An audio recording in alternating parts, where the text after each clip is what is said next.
Hello, everyone, and welcome to another edition of Radio Free Acton, the official podcast of the Acton Institute, dedicated to the study of religion and liberty.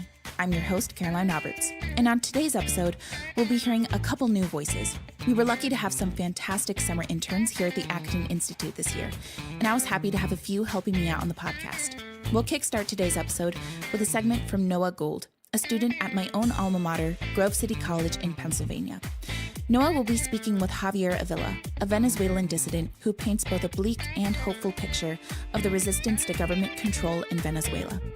Afterwards, another of Acton's summer interns, Jenna Suhita, a student from Hillsdale College, speaks with Jared Meyer, a senior fellow at the Foundation for Government Accountability. Jared and Jenna talk about the sharing economy and Jared's new monograph, How Progressive Cities Fight Innovation. If you're interested in any resources referenced in today's episode, you can check them out in our show notes, which I publish each Wednesday at blog.acton.org.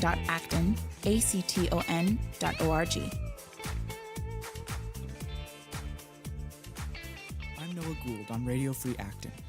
We've all heard about Venezuela in the news, about how President Maduro has overseen the dissolution of both the high courts and parliament, and how 25,000% inflation racks the country. But what is it like to live there? I spoke with Javier Avila, a Venezuelan political dissident who presented a bleak picture of the view from the ground. My hometown, Maracaibo, they're suffering right now electricity shortages of about 7, 8, or even 12 hours a day, or even more, it depends, because they didn't care about investing in the infrastructure that enables energy to go to Maracaibo. This kind of happens in many other issues like water, business conditions. There are not good regulations. People is just more like trying to survive while they are just getting poorer and poorer. So it's a quite harsh context where you have not only corporal sufferings but also mental sufferings because you don't see the light at the end of the tunnel, and that ultimately can affect your spirit. The Venezuelan spirit was a theme which animated our conversation, with Javier alternating between feelings of despair for the current state of Venezuela and hope for its future. He gave one especially vivid example of a common scene from his homeland. And when you go, for example, traveling in the public transports, you have the metro. It's a quite harsh place because you see an impressive amount of people that have great tumors or that they are total blind or they have a bacteria that is actually consuming in the moment, asking for food or for money so they can purchase the medicines they require. But the economic conditions are so hard that even the means of giving aid, that is the cash, due to hyperinflation, it doesn't has any value. So they need to work harder in order to get more bills from Venezuela so that they can provide themselves their medicines. These stories from Javier aren't proof of some type of hatred he holds for his country. On the contrary, I have rarely met anyone so patriotic. Javier clearly loves Venezuela, but his frustration stems from its current management. There's a struggle for power in which the players are very weak, and they are getting weaker. They're just falling with the country. So the thing is that you need to be the strongest of the weaker. Now, Maduro's government controls the oil company PDVSA. You might not know it, but you have probably bought gas from PDVSA because it has total ownership of U.S. gas giant Citgo. The average Venezuelan citizen is almost completely dependent on the fortunes of this one company, which accounts for over 90% of Venezuela's exports. People is just like trying to struggle. They know that it is fault of the government, but they actually are still dependent on the government for feed themselves or for having any kind of service. With less than a quarter of Venezuelans in support, Nicolas Maduro's government is able to stay in power in part because it bribes its citizens with food. The Wall Street Journal reported that, during the last election, pro-Maduro voters could use their fatherland cards to pick up food at polling stations. The socialist government not only takes advantage of its citizens' hardship, but also has partially caused the brutal situation. Maduro allows his citizens very little freedom, including in the market. The business environment has changed a lot with this because regularly they had like a lot of space, but right now there is a law that it is not fully accomplished, but there is a law that says you that you cannot have a profit margin above 30% of what it really costs you to produce it. Restricting profit margins to 30% is a reflection of the labor theory of value, a now defunct economic theory which says that the value of a good is based on the labor invested into it. In reality, the value of a good is dependent on its value to consumers. Restrictions on profit margins remove incentives for businessmen to create value for consumers. Javier explained how the restrictions on legal business operations have caused many businessmen to move to the black market. Black markets are more vulnerable to abuses and violence because they lack any structure or court systems to support fair business practices. Economic and political oppression has prompted many like Javier to advocate against Maduro's government. Javier played a part in the 2017 Venezuelan protests, which were catalyzed mainly by students and focused on the capital city, Caracas. He described the aim of these protests. Basically, the goals were to apply an immense amount of pressure in order to overthrow the government. And every time we went out to the streets, it was a total battle against the government forces that just have the capability of repression by tear gases or water jets in trucks. Sometimes they actually use weapons. And every protest was crashing with an impenetrable wall that was protecting power. On June 7th of last year, Meyer Lander, a 17-year-old student, was killed during the protests of Nicolas Maduro's election. That evening, protesters marched in a vigil to honor him. Javier played a central role in the march that day. I remember one day in particular, the day before I received a shield with the Virgin Mary over it. It was a large shield, a rectangle shield, like a meter times 50 centimeters, more or less. And the image was so beautiful and was so symbolical that I really realized what impact I was going to create the day after. The day they gave it to me, they killed Meyer Lander. He was a 17-year-old student from the resistance. And the day after, I went out with that shield at night in we can call it like vigilia, like a night protest, just for giving our prayers to the soul of Meyer. So I actually went out with it, and I realized that people, it wasn't me, it was the shield that they were looking at. And they were like thanking me that I carried the Virgin. Then I get together with some nuns that began to pray the Rosario. Suddenly, the whole march just get behind us because we were forming a line in which the Virgin was in the center. We began to march. It was a beautiful march at night with candles, and you actually feel all the suffering and all the hope that the people was holding on those protests. When we get to the top of the march that day, there were some guys that in a truck full of headphones, they just began to express their feelings and to accuse the people for not fighting hardly as they have been fighting. And that's true, but it's also true that those people were all people, mothers, kids, that were providing them food or any kind of equipment like helmets and masks in order that they can be able to fight, because not everyone is made to fight those fierce battles that are totally surrealistic. Mm-hmm. So I said to myself, well, I've never been in a public speech, but I realized that the best thing that I was able to do and I was entitled to do, since I was having like a good symbol and people were following me, were looking at me like a symbol. So here's Javier standing with a group of nuns at the front of the march and holding a shield painted with the Virgin Mary. He hears some protesters berating those marching for not being dedicated enough to the cause. Since he has the shield and is a symbol of the march, he runs up to the truck and climbs on top of it. He takes the microphone and begins to encourage those marching. I just tried to connect with people and to tell them really what they were worth. That this is really a battle for human dignity. This is a battle for our future. This is a battle for getting our medicines and all the goods that we deserve. And each one of us got a role, and it wasn't necessary that we all were there like brutally fighting, but what was necessary was that we stand every day on the street until the government is overthrown. He affirms the God-given dignity of those marching, telling them to keep working and to have hope. But he also knows this hope is fragile. I mean, it was really beautiful because all the family, all the churches, all the civil society was involving in the cause. But sadly, what happened was that eventually it didn't last long. People began to lose hope because the government was really holding on. And at the end, what broke everything apart was that one of the main opposition leaders decided to participate in elections for governors. And it was well known that the electoral referee in Venezuela is ideological and political controlled by the government. I asked Javier what the shield he carried in the march symbolized to him. It was kind of realizing that I was really part of a community. And I was really part not only of a Catholic community, but also of a country with some level of diversity. But it marked me in some way that I realized that I need to keep going on.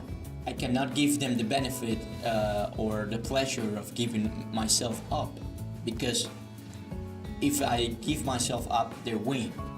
What matters to Javier is the Venezuelan people. His shield was the incredible hope he holds for his country, and he is marked by that hope to continue fighting. To me, Javier is also a symbol of resilience and the human creativity that could be realized in Venezuela. But his story is also a symbol of how fragile the situation is. Javier plans to return to Venezuela. He loves his country and wants to be back with his family. But he worries that he won't be able to return to his university this fall, and wonders what life will be like in the future. For Radio Free Acton, I'm Noah Gould. Join us, along with over 1,000 friends and supporters of Acton, for Acton Institute's 2018 annual dinner, to be held on Wednesday, October 17 at the JW Marriott in Grand Rapids, Michigan. This dinner celebrates our 28th year of working to promote a free and virtuous society, and it is our pleasure to announce that this year's special guest and speaker is renowned author and pastor, Reverend Timothy Keller. There will also be a special address from Acton's president and co-founder, Reverend Robert Sirico. You can register for this event at acton.org.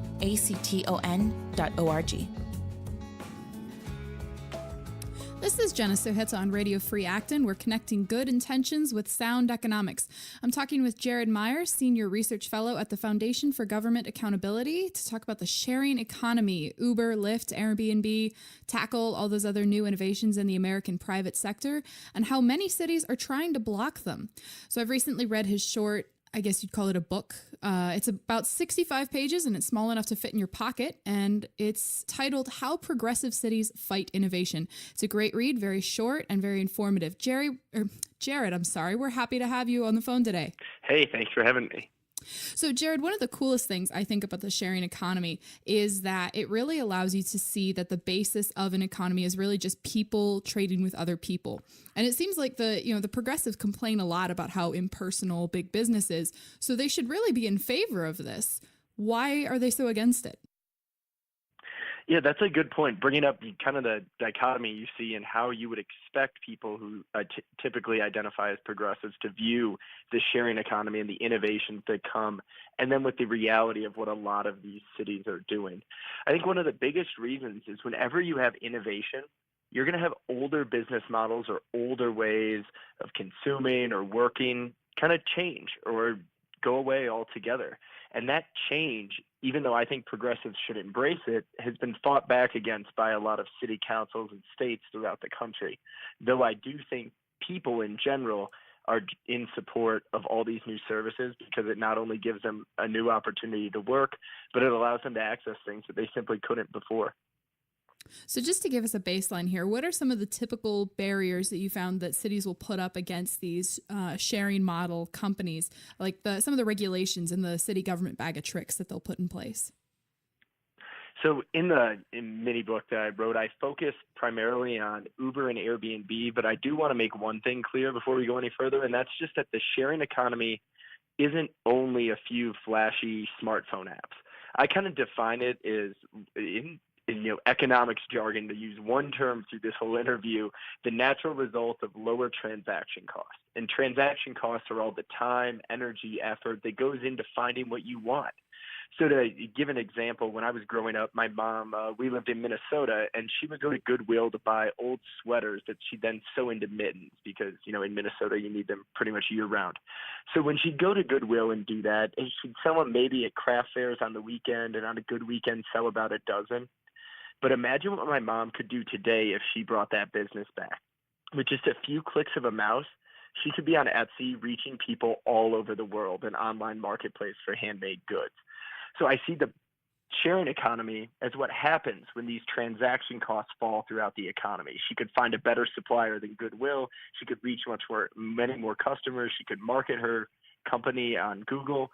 So it's not just Uber and Lyft, but with these specific examples there, we saw a lot of cities standing up more for the taxi cartels that have existed for decades rather than for consumers who now had new options that weren't available to them before. That's absolutely true. One of my favorites is it's one of those shiny apps, but Tackle is a really cool idea that it uses, you call it deadweight capital, just stuff that's not getting used. And neighbors are able to collaborate and share their talents, share their capital through lower transaction costs made possible by this app. But we are going to focus a little bit more on Uber and Airbnb just because, they're the more popular companies. But so you hear a lot of claims about Uber, for example, that they're cheating or that they're dangerous because they're skirting all those regulations that taxi companies have to follow. Is there actually any evidence that these sharing economy companies are more dangerous to the consumer? Well, there are, of course, things that have gone wrong with both Uber and Lyft drivers and passengers. But I think what you always have to do when it comes to new innovation, something going wrong shouldn't be the death knell that comes for that company. Instead, what you need to do is compare it to the status quo. And by all marks, technology has made getting a ride with someone in a for-hire vehicle much, much safer. Believe it or not, the most dangerous job to work in America is a taxi driver. They have about double the homicide rate of police officers. So they're twice as likely to get murdered as police officers, another very dangerous job. But if you think about it, you couldn't really design a better area for a crime or a better place for a crime than the inside of a taxi. It's completely anonymous. The drivers still carry a lot of cash. And I've heard countless stories from when I lived in New York from taxi drivers of when they were robbed or assaulted.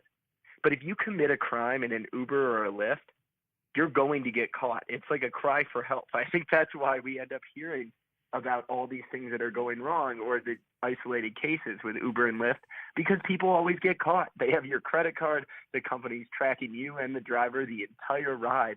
Like the amount of transparency that we have now has brought increased safety. And I think what politicians fail to realize and regulators fail to realize is that there's not just one form of regulation.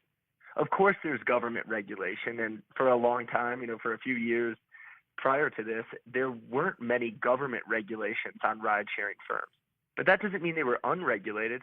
Consumers were doing the regulating. If you look at the 5-star rating system, it kind of shows how technology throughout the economy has given consumers access to much more information and the ability to make their voices heard.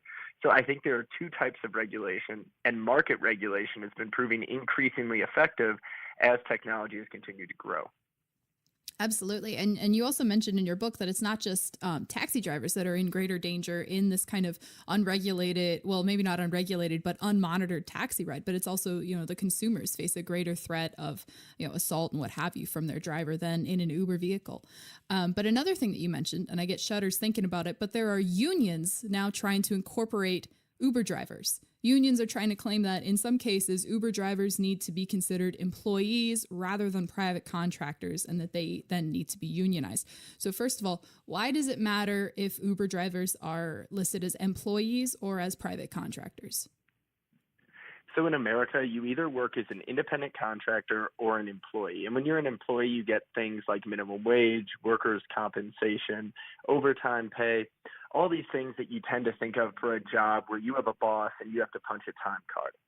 But what a lot of the sharing economy companies do is take advantage of the independent contracting model, which allows for much greater flexibility and allows the service or good providers to be their own bosses and work for themselves. But under federal labor law, people who are working for themselves can't collectively bargain and join a union because it'd be a form of price fixing. It'd run afoul of federal antitrust law. But cities, most prominently Seattle, have been trying to allow ride-sharing drivers to organize through collective bargaining. And this is much different from the app-based Freelance Drivers Association or the Freelancers Association, which aren't traditional labor unions and they can't collectively bargain. But for collective bargaining, the problem that I see with that for an independent contracting model is it's treating everyone the same. If 51% of drivers want something, that's what's going to end up happening. But if you look at it, drivers come to Uber and Lyft with a multitude of different motivations and how they're using the work. I remember one time I had 3 rides in a day. The first ride was with a student who was working in the morning before his classes so that he could afford to, keep paying his rent while he was studying. The second one was with a single mother who was working while her child was in school. And the third was with a father who worked once his wife was back home from work so then he could go make some extra money to help pay his mortgage. I mean, if you look at all those different drivers, plus some of them who drive full time, if you're going to have a union and be represented by one collective bargaining agreement, whose interests are those going to represent? I mean, the main benefit of this distributed model of work is complete flexibility. Being able to work when you want and on many platforms how you want, those are the types of things that we need to try to encourage. And it's what a lot of people want from work, especially people who don't fit into the traditional 9-to-5 job, and that's not what they're looking for. So when cities like Seattle start singling out one specific industry or just looking at independent contractors in general and pushing collective bargaining, that's going to take away flexibility from a lot of workers. So I'd like to shift directions a little bit here and talk about Airbnb. So first of all, I didn't realize just how restrictive the laws in so many places are on Airbnb. I mean, it seems to me that cities would want to encourage that because, from a college student's perspective like myself, when you're thinking about traveling somewhere, a lot of times the big question is, well, how cheaply can we stay? And having that Airbnb and being able to split the cost between your friends and stuff, that's often what makes the difference between going and not going. So why, that brings in a lot more tourism money for those cities. So why would they be against this? Well, there's a few reasons, and I should point out that the debate over ride sharing is pretty much settled. Now, the vast majority of states, over 40 states, have a statewide framework that stops cities from banning these services. That wasn't the case just a few years ago, but now that debate's pretty much over. However, when it comes to things like home sharing or short-term rentals, there's only one state in the U.S., Arizona, that stops cities from treating short-term rentals different from other residential properties. So cities are almost completely free in America to stop short-term rentals if they don't like it. But one of the biggest arguments that we've seen catching on, especially in large cities, is that things like Airbnb and HomeAway and VRBO, what they do is end up driving up rents and making it unaffordable for people to live in cities. I think the best example of this is in San Francisco, where the California, U.S. Senator Dianne Feinstein, she actually wrote an article for the San Francisco Chronicle saying that Airbnb was the main reason why the city had such high rents and why people were struggling with housing affordability. Well, I don't really understand how a service started in 2008 can be blamed for a crisis that's been going on for decades in California. But it's really just a case of politicians blaming the new guy in town, blaming Airbnb and other short-term rental platforms when they're truly to blame by restricting development for so long that the housing supply can't keep up with demand. So that's one of the most common things that you've heard against it. And then, of course, in vacation areas, like if you're out in Colorado or Arizona or on the beach in California or Florida, they don't like more short-term rentals because of the hotels and existing short-term rentals there. They had a limited market. They had access and the ability to charge higher prices. And when you're able to increase supply, obviously that can end up lowering prices and the ability for them to earn extra money. So I think it's a mix of anti-competitive pressures and then also people who are generally worried about high rents but are blaming the wrong person. Jared, thank you. Yeah, thanks for having me. And that's all the time we have. That was Jared Meyer of the Foundation for Government Accountability. The book we were talking about is called How Progressive Cities Fight Innovation. It's available on Amazon from Encounter Books, so check that out if you are interested. This is Jenna Suhita on Radio Free Acton, connecting good intentions with sound economics. Thanks for listening.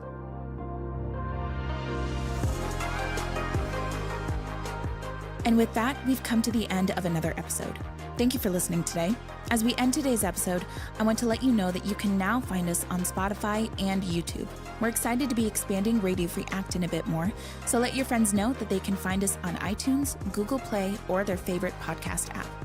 Also, if you ever want to reach the podcast team here at Acton, you can email us at rfa@acton.org, or you can leave us a message at 888-705-4180. Lastly, if you like what you hear on Radio Free Acton, don't forget to give us a rating on iTunes. This episode is produced by Caroline Roberts and edited by Nathan Moore.